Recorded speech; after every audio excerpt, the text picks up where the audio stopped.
오늘 주시는 하나님의 말씀은 창세기 32장 13절부터 32절까지입니다. 구약성경 50페이지입니다. 야곱이 거기서 밤을 지내고 그 소유 중에서 형 에서를 위하여 예물을 택하니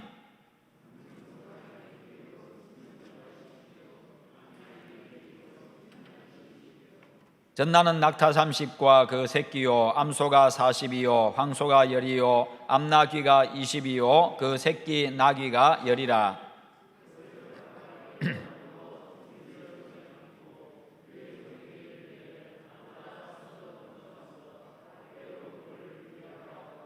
그가 또 앞선 자에게 명령하여 이르되 내 형 에서가 너를 만나 묻기를 내가 누구의 사람이며 어디로 가느냐 내 앞에 것은 누구의 것이냐 하거든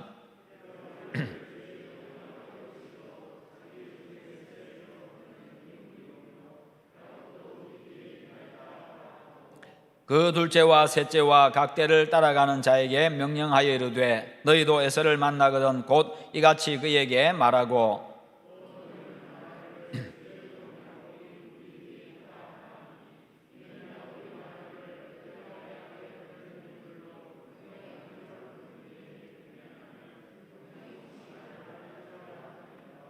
그 예물은 그의 앞서 보내고 그는 무리 가운데서 밤을 지내다가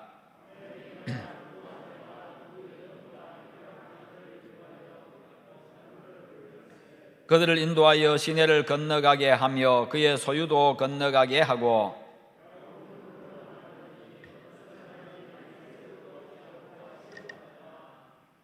자기가 야곱을 이기지 못함을 보고 그가 야곱의 허벅지 관절을 치매 야곱의 허벅지 관절이 그 사람과 씨름할 때에 어긋났더라.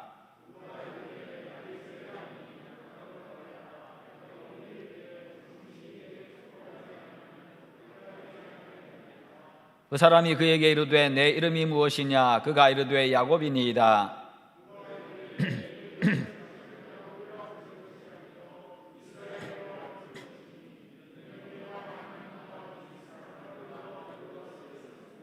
야곱이 청하여 이르되 당신의 이름을 알려주소서. 그 사람이 이르되 어찌하여 내 이름을 묻느냐 하고 거기서 야곱에게 축복한지라.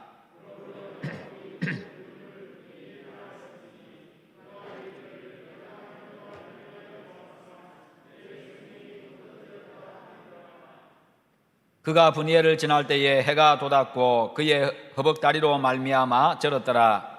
그 사람이 야곱의 허벅지 관절에 있는 둔부의 힘줄을 쳤으므로 이스라엘 사람들이 지금까지 허벅지 관절에 있는 둔부의 힘줄을 먹지 아니하더라. 아멘. 오늘 말씀의 제목 같이 한번 읽어봅니다. 내일은 새 아침을 맞이합시다. 아멘.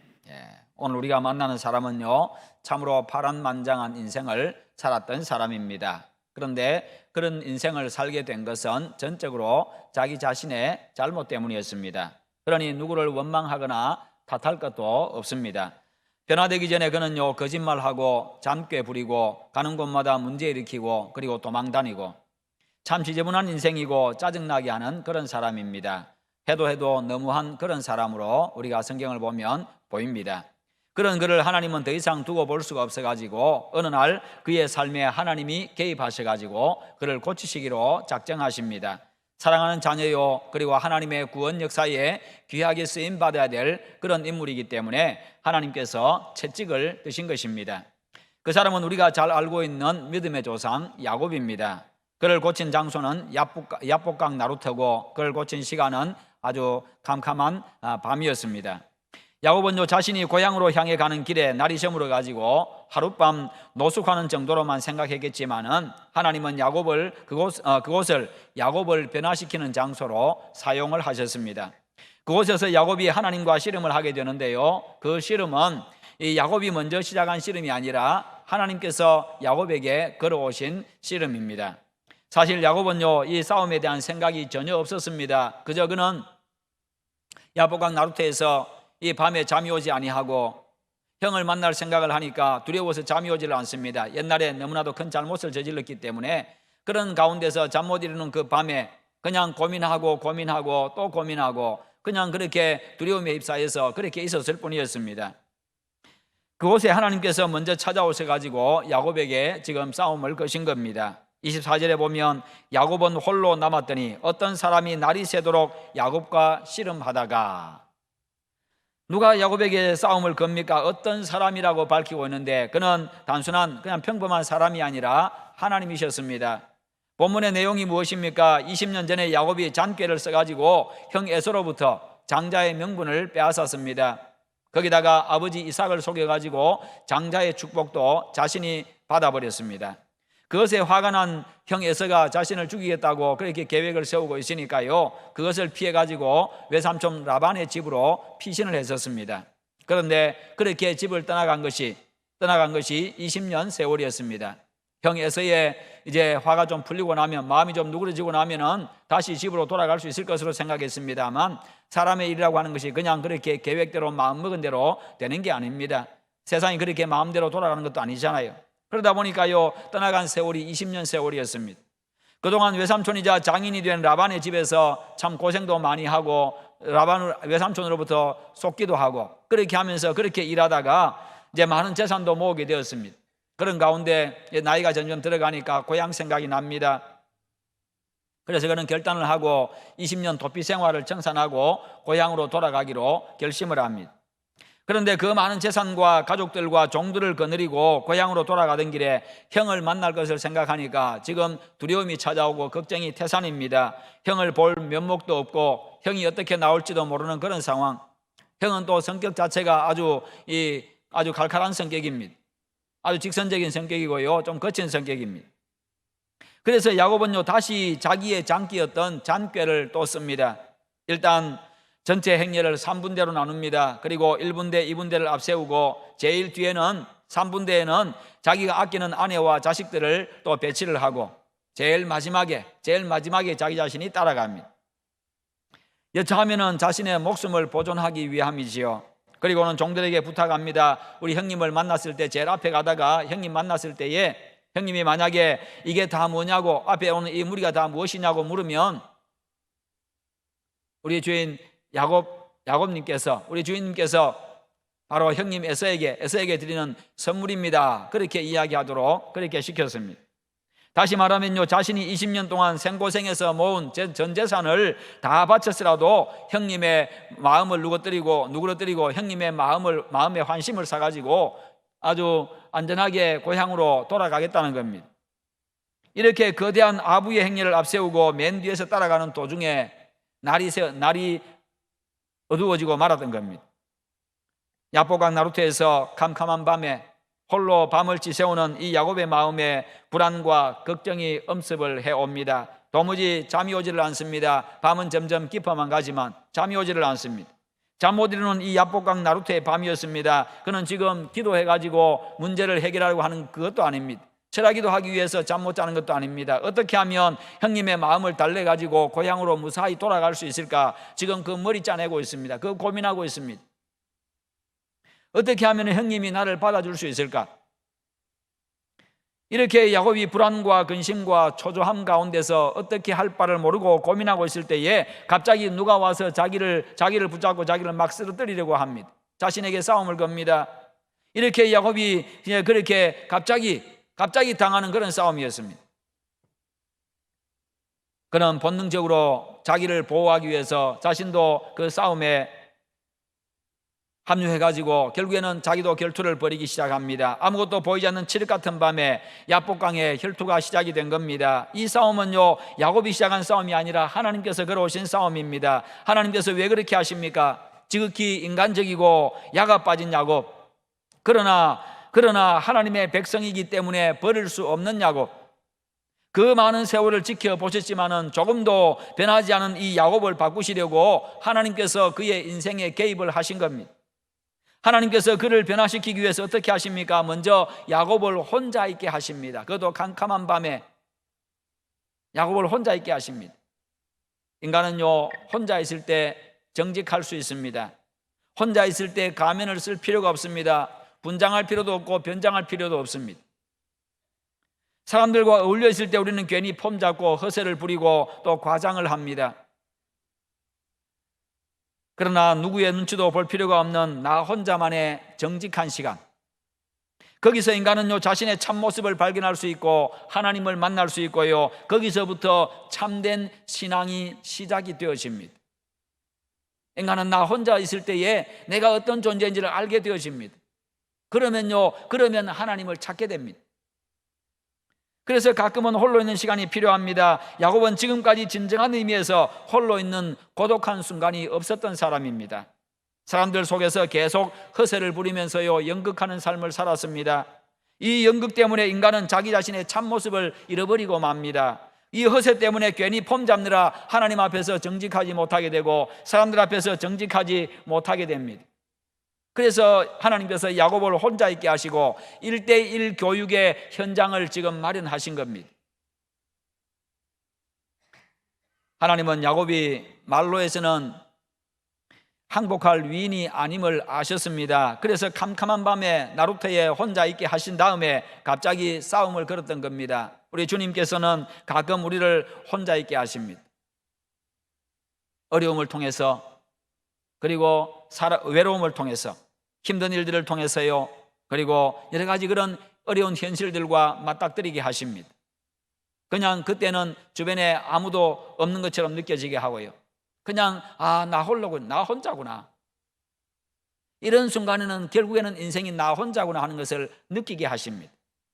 내 모습을 똑바로 보게 하시고요, 하나님과 사람들 앞에서 정직하도록 그렇게 하기 위해서 캄캄한 야복강 나루터에 나를 홀로 세우실 때가 있다는 것입니다. 야복의 뜻은 자신을 비운다, 털어놓는다라는 그런 의미를 가지고 있습니다. 자신을 비우는 강, 자신을 털어놓는 강이라는 그런 의미입니다. 이 캄캄한 야복강 나루터에 야곱을 혼자 세워가지고 자기 자신의 본 모습을 보게 만듭니다. 그동안 살아온 자신의 인생을 결산하도록 만들어줍니다. 하나님을 만난 그 밤이 야곱의 삶의 위대한 전환점이 될 수 있도록 하나님께서 야곱의 생애에 적극적으로 개입해 들어오신 것입니다. 오늘도 하나님은 우리에게 다가오십니다. 나를 혼자 세우시고 우리 자신의 본 모습을 볼 수 있도록 만들어주십니다. 그래서 새로운 삶의 전환점을 맞이하게 해주십니다. 너무나 나만을 생각했고, 너무나도 나만을 생각했던 그런 이기적인 내 모습을 보게 하고, 사람들 앞에서 너무나도 거짓되었던 내 모습을 보게 하고, 너무나도 많이 나 자신을 포장하려고 했던 내 모습을 보게 만들고, 그리고 문제 앞에서 아무런 힘도 발휘할 수 없는 연약하고 무능한 내 모습을 보게 하고, 진정 내가 아는 것 같았지만 사실은 아무것도 모르는 무식한 사람이었음을 제대로 깨닫게 하신다는 것입니다.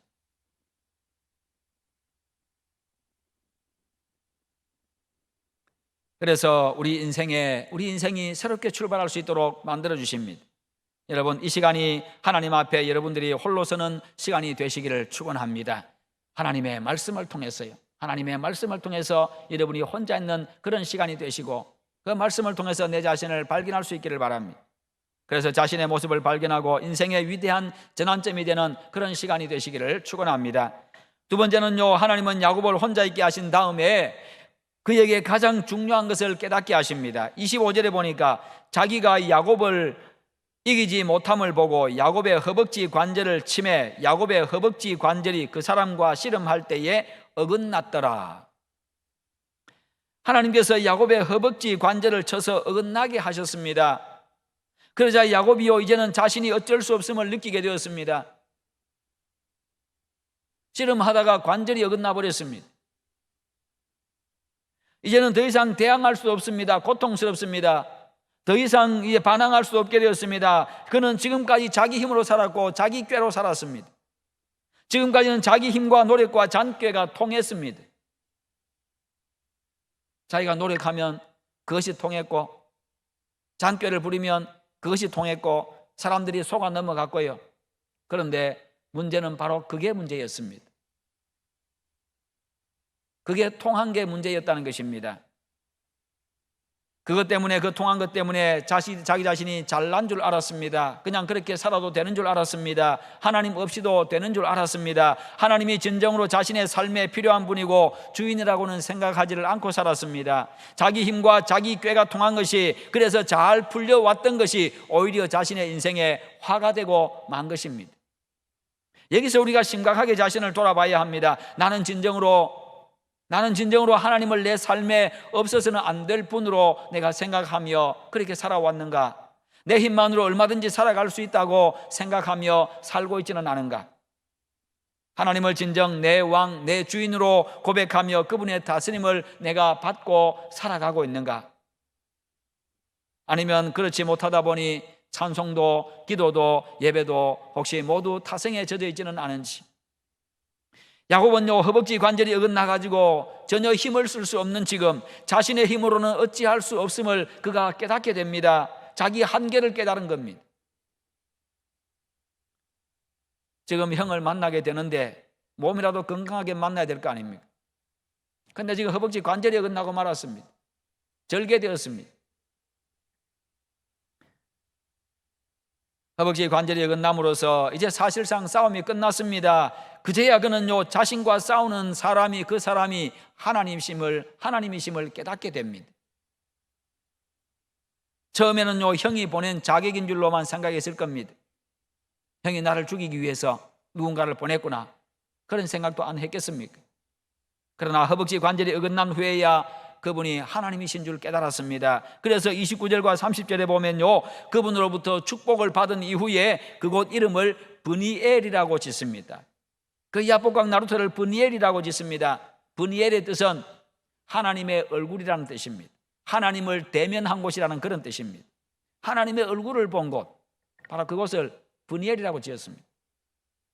그런데 26절에 보니까 어떤 말씀이 나옵니까? 그가 이르되 날이 세려하니 나로 가게 하라. 야곱이 이르되 당신이 내게 축복하지 아니하면 가게 하지 아니하겠나이다. 이는 더 이상 싸움이 아닙니다.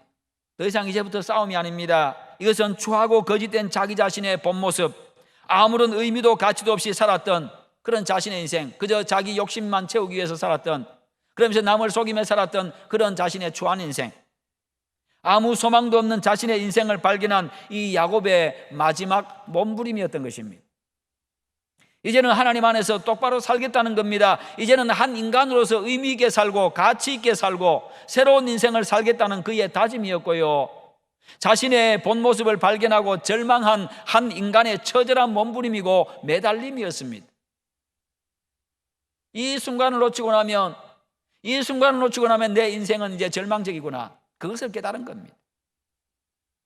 하나님의 은혜가 아니고서 내가 도무지 살 수 없는 그런 존재임을 그가 깨달은 겁니다. 하나님은요, 야곱이 자신의 힘으로는 어쩔 수 없다는 사실을 깨닫게 하신 후에야 하나님께 매달리게 만들었습니다. 나를 축복하지 아니하면 내가 절대로 보내주지 않겠습니다. 그가 보내주지 않는다고 하나님이 못 가시겠습니까? 그러나 하나님은 그의 그 간절한 마음, 절대로 내가 하나님의 은혜를 내가 받지 않고는 안 되겠다는 그 마음을 보신 겁니다. 그래서 그의 그 간절한 마음, 그 강렬한 그 마음에 하나님이 져주신 것이지요. 그의 마음을 받아주신 겁니다. 그래서 야곱을 그것을 두고서 야곱 네가 이겼다라고 그렇게 표현하고 있는 겁니다. 나를 축복하지 아니하면 내가 절대로 보내주지 않겠습니다. 이 의미가 무엇입니까? 하나님, 이제야 내가 누군지 알았습니다. 이제야 비로소 내가 누구인지 알았습니다. 이제야 비로소 내가 어떤 사람인가를 알게 되었습니다. 내가 어떤 사람인가를 이제야 내가 알게 되었습니다. 지금까지는 내 욕심의 눈에 가려가지고, 욕심이 내 눈을 가려가지고 내가 누구인지도 알지 못하고 내가 어떤 사람인지도 내가 알지도 못하고 그냥 그렇게 사는 것인 양 살았습니다. 이제야 인생을 알았습니다. 이제야 무엇이 중요한지를 내가 알게 되었습니다. 이제야 인간이 무엇을 바라보아야 될지도 알았고 무엇을 추구하며 살아야 될지도 이제야 내가 깨달았습니다. 이제야 비로소 하나님의 은혜가 아니면 존재할 수도 아무런 소망도 없는 무능하고 어리석은 죄인입니다라는 그런 그의 정체성에 대한 고백이었습니다. 그의 인생에 대한 고백이었습니다. 그의 하나님에 대한 신앙의 고백이었습니다. 은혜 아니면 살아갈 수가 없네. 호흡마저도 다 주의 것이니 참된 평안과 위로 내게 없어도 예수, 오직 예수뿐이네. 이 찬양 있잖아요. 은혜 아니면 살아갈 수가 없네. 호흡마저도 다 주님의 것이니. 여러분, 야곱은요 진정으로 하나님을 만난 후에야, 하나님을 만나서 자기 자신이 깨지고 난 다음에야 비로소 자신을 바로 알았던 겁니다. 아무리 인생이 잘난 척하고 일이 잘 풀려가는 것 같고 세상을 다 얻는 것 같아도 하나님이 복 주시지 않으면요 아무것도 아니고, 하나님이 인정하지 아니하면 아무런 의미도 가치도 없다는 것을 그가 뼈저리게 지금 이 순간 자기 혼자 있는 그 밤에 하나님과의 씨름을 통해 가지고 깨달은 겁니다. 멀쩡했을 때는 몰랐는데 허벅지 관절이, 고관절이 깨지고 나니까 그제서야 비로소 깨달은 겁니다. 그래서 그는 지금 마지막 몸부림을 치고 있는 겁니다. 성도 여러분, 자기 자신과 자신의 삶을 돌아보고 빨리 깨닫고 하나님께 소망을 두고 살아가는 여러분 되시기를 축원합니다. 하나님께 이끌리는 삶, 하나님께서 여러분의 삶에 복 주시는 삶, 하나님께서 미소 짓는 삶. 그리고 27절에 보면요, 하나님께서 야곱에게 너의 이름이 무엇이냐라고 그렇게 물으셨고 그가 대답합니다. 제 이름은 야곱입니다. 이 질문과 대답 속에서 자기 이름의 뜻과 관련해 가지고 이 야곱은요 자신의 삶의 모습을 다시 한 번 더 생각했을 겁니다. 아, 내가 지금까지 내 이름대로 살았구나. 내 이름이 곧 내 모습이었구나. 하나님은 그런 의도를 가지고 물으셨습니다. 왜냐하면 하나님은요 야곱의 이름의 뜻을 알고 계셨기 때문입니다. 야곱의 뜻이 무엇입니까? 발꿈치를 쥐고 있다, 그 말입니다. 자기 발꿈치를 쥐고 있는 게 아니라 남의 발꿈치를 쥐고 있다, 그 말입니다. 남의 지금 발목 잡는 인생 살았다, 그 말이에요. 다른 사람의 발목 잡는 인생을 살았다는 겁니다. 내가 앞서기 위해서 그 사람 발목 잡고 끌어내리고 내가 올라가려고 길을 쓰고 그렇게 했다는 겁니다.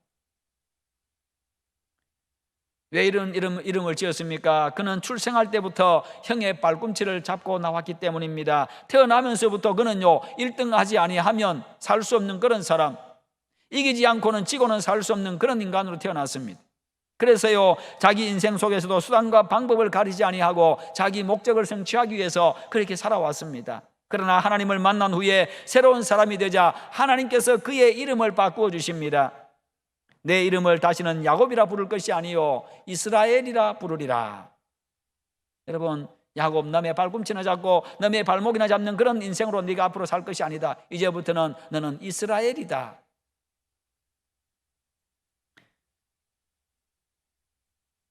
지금까지는 그렇게 남의 발꿈치를 붙잡고 장깨 부리고 수단과 방법 가리지 않고 자기 자신의 이익만 추구해왔던 이기적인 삶을 살아왔던 그 삶을 버리라는 것입니다. 네 삶을 바꾸라는 것입니다. 이스라엘의 뜻이 무엇입니까? 하나님과 겨루어 이겼다라는 그런 뜻인데요, 더 정확한 뜻은 하나님이 다스린다, 그런 의미입니다.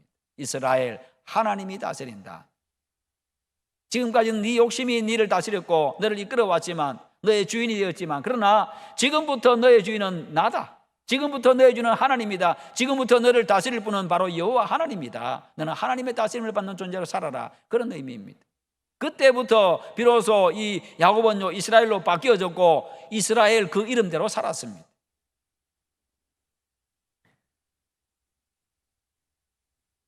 지금까지는 네 힘으로 살았고 너의 꾀로 살았고 네 마음대로 살았지만 이제는 하나님이 다스리는 삶, 하나님께 맡기는 삶, 하나님이 주도하는, 하나님이 주인된 삶을 살라.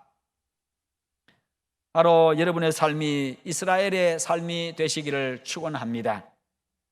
31절에 보면 싸움이 완전히 끝이 났습니다. 길고 긴 고통의 밤이 지나갔습니다. 해가 돋았습니다. 캄캄한 나루터에 새 아침이 밝아왔습니다. 그날 밤은 유독 긴 밤이었습니다.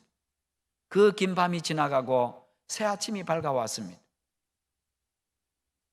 새 아침을 맞이하는 야곱의 지금 모습이 어떻습니까? 절었더라, 절었더라. 처절한 싸움과 고통의 긴 밤이 지나고 해가 돋은 새 아침에 절면서 나루터를 떠나고 있는 이 사람의 뒷모습을 한번 보십시오. 비록 절고 있었지만 속은 얼마나 시원했겠습니까? 비록 몸은 불편하지만 한 걸음 한 걸음이 고통스럽지만, 한 발짝 한 발짝 떼는 게 고통스럽지만, 그러나 그의 속은요 얼마나 시원했겠습니까? 자기 자신의 본 모습을 보고 자기 자신의 그 옛사람의 그 지저분한 모습을 다 청산해버리고 이제 새 사람으로 거듭났으니 얼마나 시원했겠습니까? 비록 다리는 저려서 불편하지만 그의 마음과 영혼은요 얼마나 자유했겠습니까? 자신을 쳐서 하나님 앞에 굴복하게 하시고 자신을 바로 깨닫고 인생을 깨닫고 옛사람이 죽고 새 사람으로 거듭나게 하신 하나님의 그 존재와 하나님의 능력과 은혜를 체험했으니까 다리를 절면서 끌고 가면서도 얼마나 행복했겠습니까? 지금 다리는 절고 있지만 이제 그의 인생은 저는 인생이 아닙니다. 이전에 다리가 온전할 때의 인생이 그의 인생은 저는 인생이었고, 절고 있는 지금부터의 인생은요 온전한 인생이 시작이 된 겁니다. 여러분, 사람이요 신체가 온전하나 병들었느냐 이게 중요한 게 아니고 이게 문제가 아닙니다. 인생이 온전한 것이 중요한 것입니다. 하나님께서 그의 다리는 치셨지만 그를 만나주심으로 그의 인생을 치료하신 겁니다. 그의 삶을 회복시켜 주셨습니다. 하나님이 계신 삶으로, 하나님이 계시는 삶으로. 몸이 중요한 것이 아니라 삶이 중요한 겁니다. 몸은 좀 불편해도요 하나님을 만나는 것이 중요하고 삶이 바르고 건강한 것이 중요합니다. 몸은 병들었어도요 내 존재를 알고 인생을 바로 아는 게 중요합니다. 하나님은 오늘 우리에게 그것을 원하십니다. 하나님은 내가 자존심과 교만의 우상에 붙잡혀 있고 보잘것없는 내 지혜와 내 방법만 고집하고 있고 세상에서의 그 조그만 성공을 인해서 오만방자하게 행했던 그런 하나님 없이 살아가면, 그렇게 하나님 없이 살아가면 하나님은 우리를 깨우치시고 고치시기 위해서 캄캄한 나루터를 준비하시고 우리를 그곳으로 인도하실 것입니다. 그리고 우리의 허벅지 관절을 치실 겁니다. 지혜 있는 사람은 하나님께서 그리로 불러내시기 전에 미리 항복하고 미리 하나님 앞에서 말씀 앞에서 자기 자신을 발견하고 하나님의 다스림과 인도를 받으며 살아가는 것, 내 삶의 중심에 하나님을 모시고 하나님의 말씀에 그 인도를 받고 말씀에 따라 살아가고 그렇게 살아가는 것, 그게 바로 지혜 있는 사람입니다. 여러분이 바로 그런 지혜로운 사람이 되시기를 축원합니다. 그래서 여러분이 맞이하는 내일은, 여러분이 맞이하는 내일, 그 내일은요 하나님과 함께하는 행복한 아침, 자유한 아침, 건강한 새 아침이 되기를 주님의 이름으로 축원합니다. 기도하겠습니다. 우리 통성으로 한번 기도하십시다. 하나님, 내가 하나님 앞에서 내 자신을 바로 발견하고 하나님이 계신 삶, 하나님이 다스리는 삶, 하나님의 말씀에 이끌리는 삶, 그런 자유한 삶, 행복한 삶, 건강한 삶을 살아가게 하시옵소서. 함께 기도하겠습니다. 기도합니다.